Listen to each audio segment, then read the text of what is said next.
Alright, so, as you may remember, in part 1, we concluded with those who were protesting outside of the apartment doorways of the people who were invading the apartments and hiding in the closets and sleeping in the bathtubs and hiding in the bathtubs and in the showers of the people who had been living in this apartment complex. When these people protested, they were thrown into a dungeon because of a law that was made, a fake law, a law that wasn't part of the original lease agreement of those who would live in that apartment complex.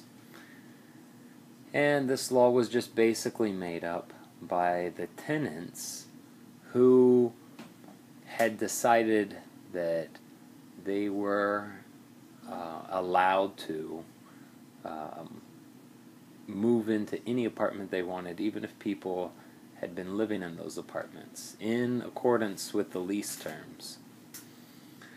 So, these people who protested were sent down into the dungeon, and in the dungeon of this apartment complex, they met some surprising people. They met people who had also been protesting. They met people who were trying to get other people to protest. And some of these people were those who had come back to this apartment complex too, who saw this injustice and had to speak out against it, because some of them moved to this apartment complex because at the other apartment complex where they had been living, they were treated very badly.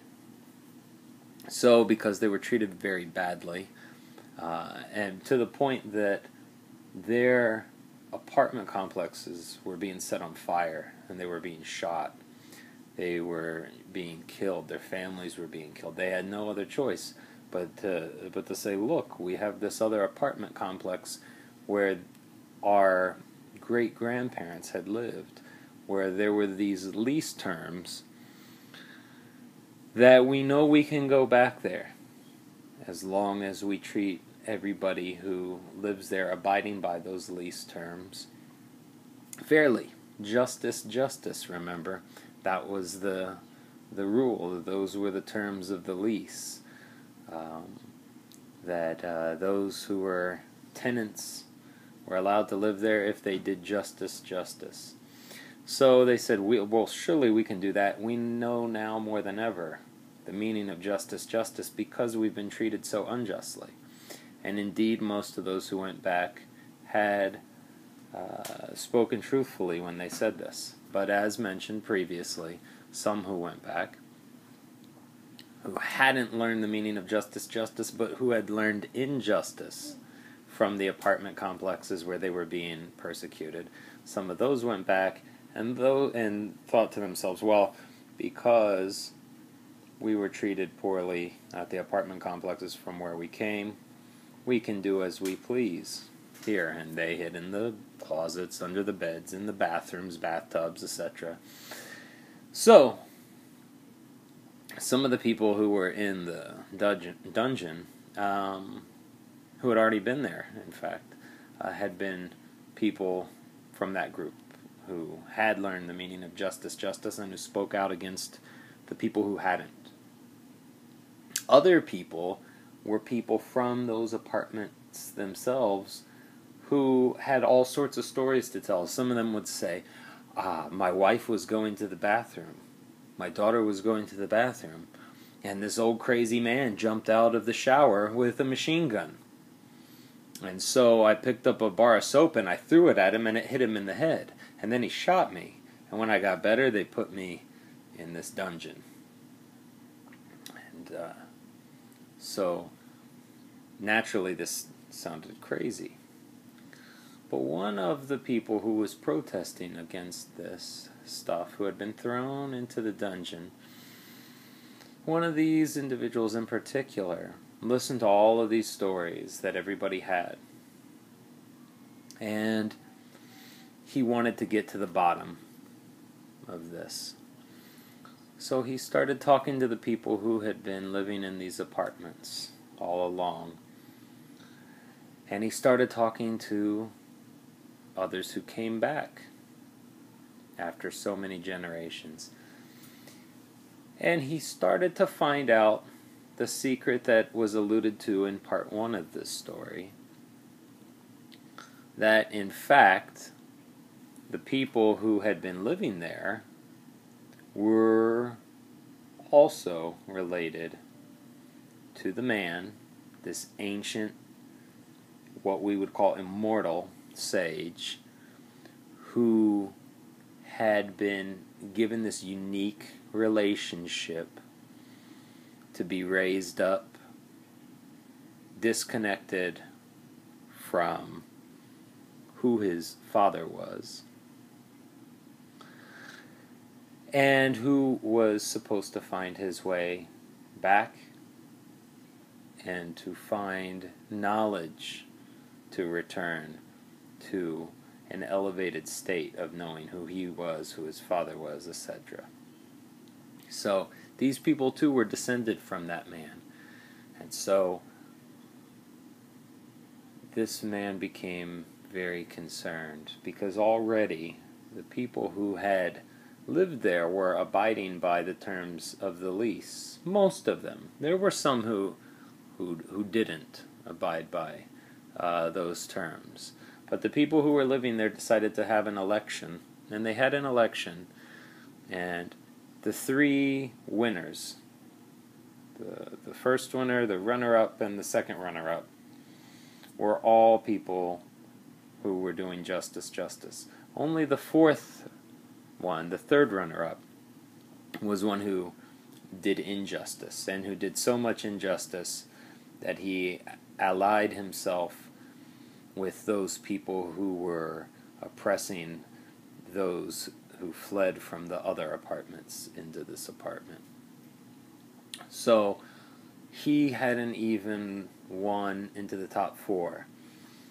But because of unfairness, because there was tampering with their election, and because they weren't allowed to determine their own fate in this apartment complex, because certain corporations had come in and had taken control of this apartment complex and written out the lease agreements and everything, and said, you know what, we know that this isn't our apartment complex, but what we're going to do is we're going to charge you a fee in order for us to write out all the leases for you and supervise everything.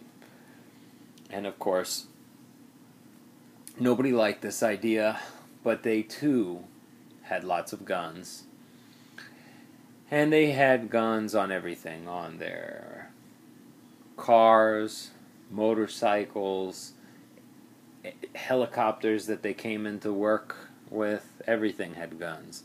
And so the people thought, well, this is certainly an offer we can't refuse, so we're just going to have to go with it. So it was these people who interjected themselves in the outcome of this election and put this individual who had been living there, who did injustice, put him in charge.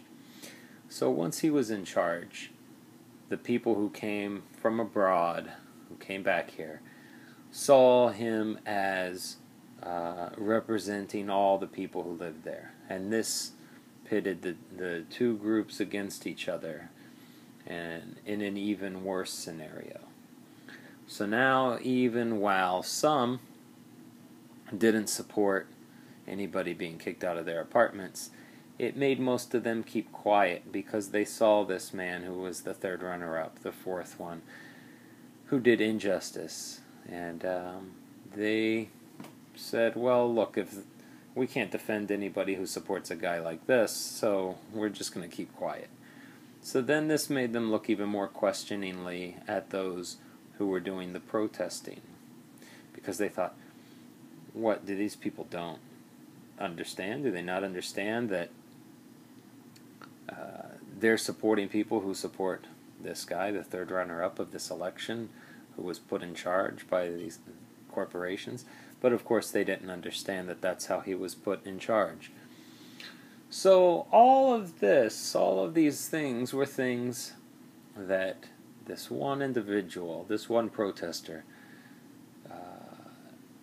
heard stories about from these two different groups. And he was talking to both groups. He was talking to everybody in the dungeon, and he starts piecing everything together.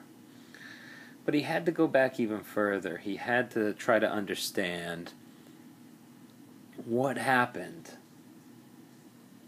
What happened to make these two different groups that had even descended from this ancient sage? What had happened to put them at odds with one another? Because, as we recall, the terms of the lease didn't even say that people had to be descended from this man. That was never part of the lease agreement. It could be anyone who followed these certain basic rules. They couldn't do the most horrendous things. They had to do justice, and in doing justice, there were just very, very basic, simple rules that they had to recognize.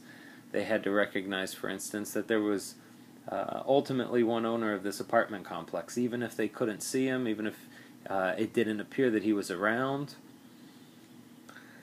they had to agree to that. They had to understand that the owners of this apartment complex weren't the businessmen who came in with guns mounted on their cars and their helicopters and their motorcycles and all of this. They had to understand that there was no one else in charge of this place.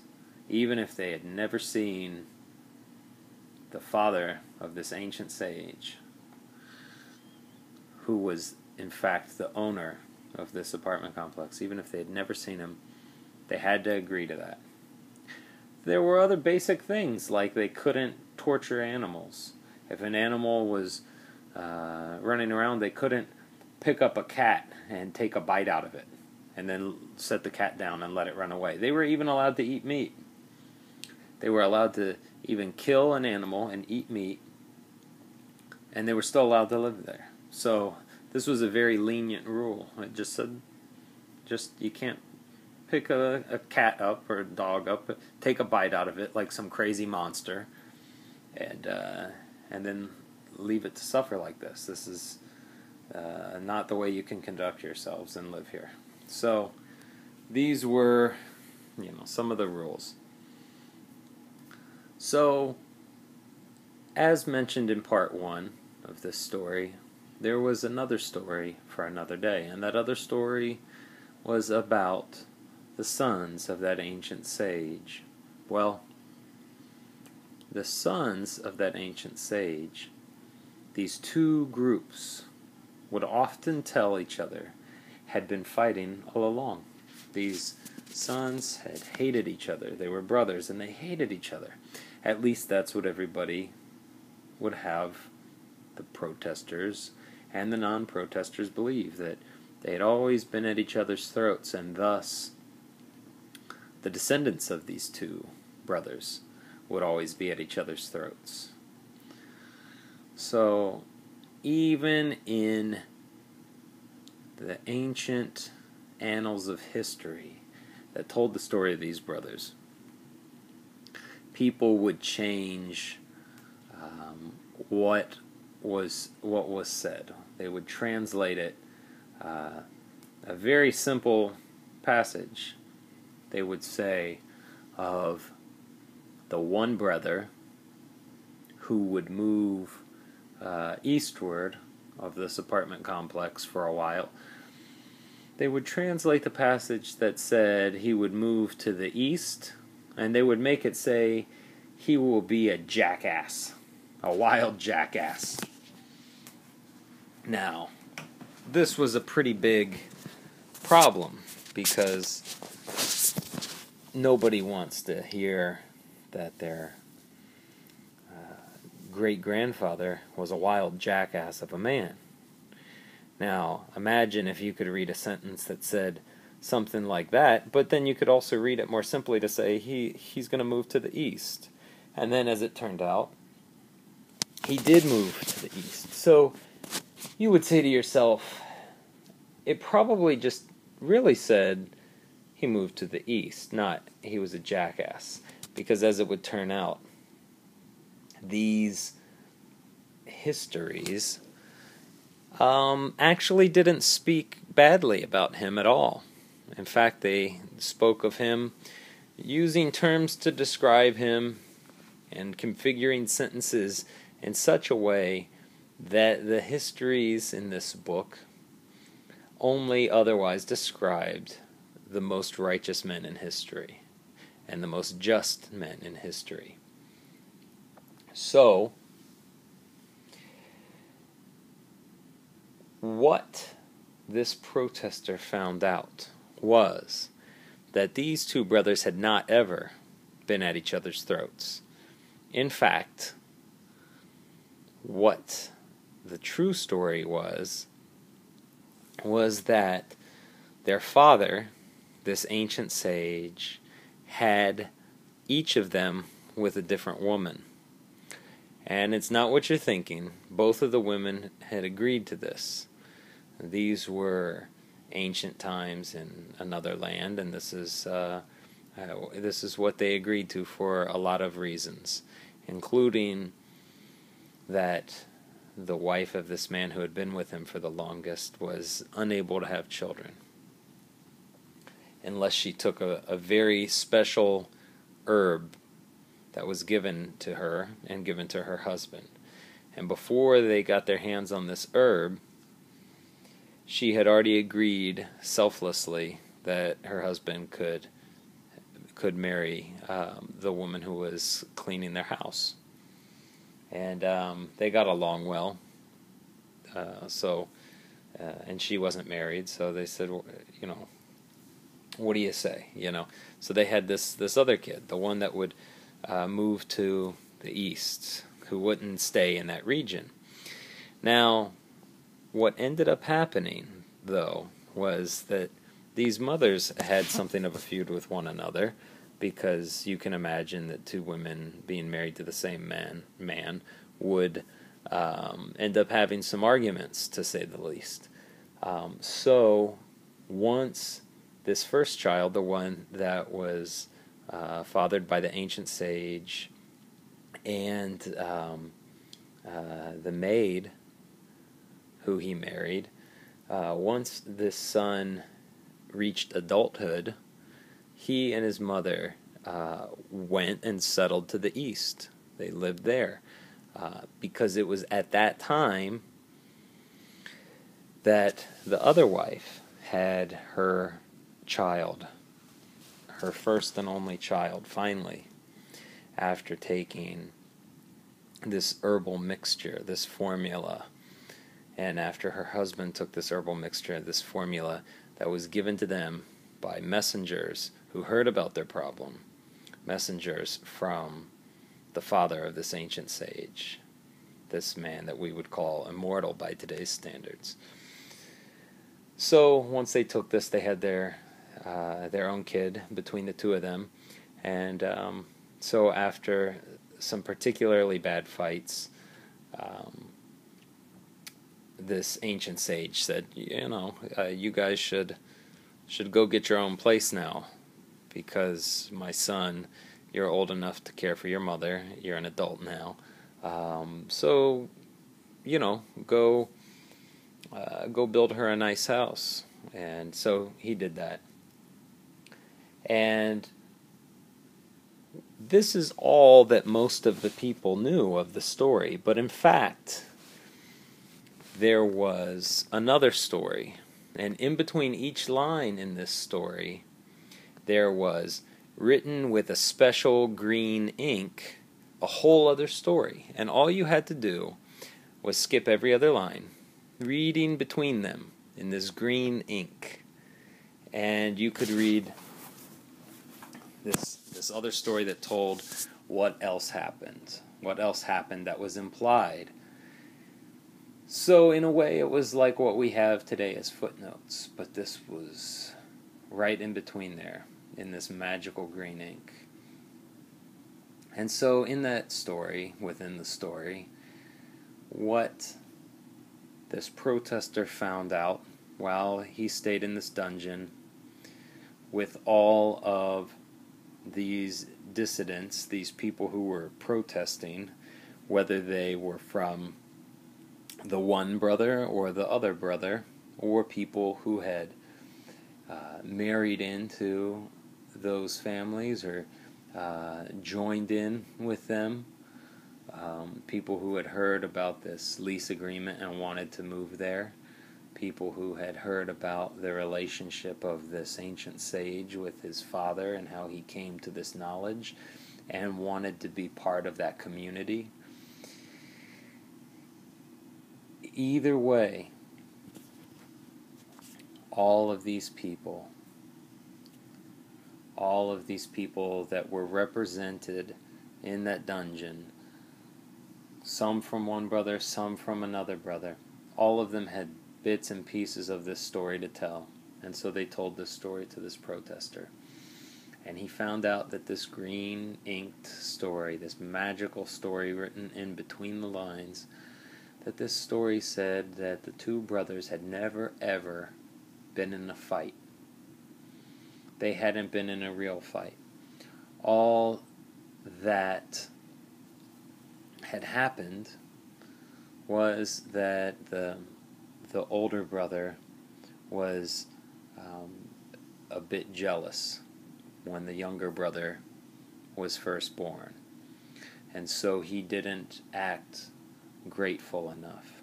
And this led to a fight, which led to a fight, which led to a fight, and that led to them moving away. So, of course, this was never this son being kicked out. It was that the son was an adult. He was much older. And it was told to him, look, you're a man now. You have to go do this. But when your brother, your younger brother, is the age that you are now, or older, you can come back. And, of course, I'll come visit you all the time. And that's what this green inked magical story said. It described the visits of this ancient sage to his first son. And it told many tales about that. And it also told that when the younger brother, the younger son, reached that age, that the older brother moved back. And he married a wife from that apartment complex. And that the two of them lived next door to each other. The two brothers lived next door, and that they were best friends. And they would go to this mountaintop training academy with their ancestors, the ancestors of this ancient sage, who were also children of the same ultimate father as him. And they would train with these two, the one with the eyebrows that sagged over his eyes, and the other who told the ancient sage of these things that he was coming to find out on his own. They would train there every day diligently, and they would meditate for 9 hours a day. And the two of them were so close that nothing in the world could separate them.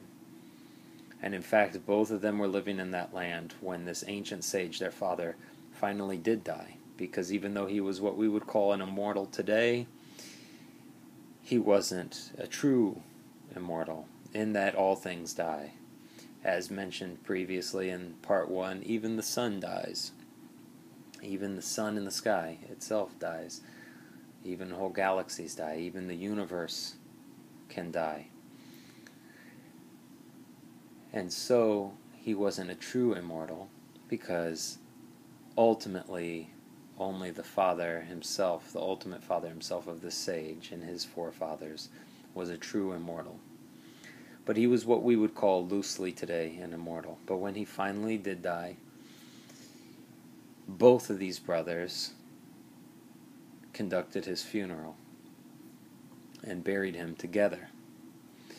And that was written in the black ink of this story, that both of them buried him together.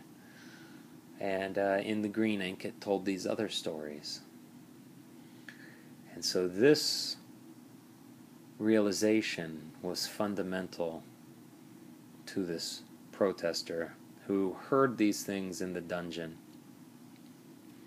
and it gave him an idea, a great idea, about what he would do once he got out of that dungeon.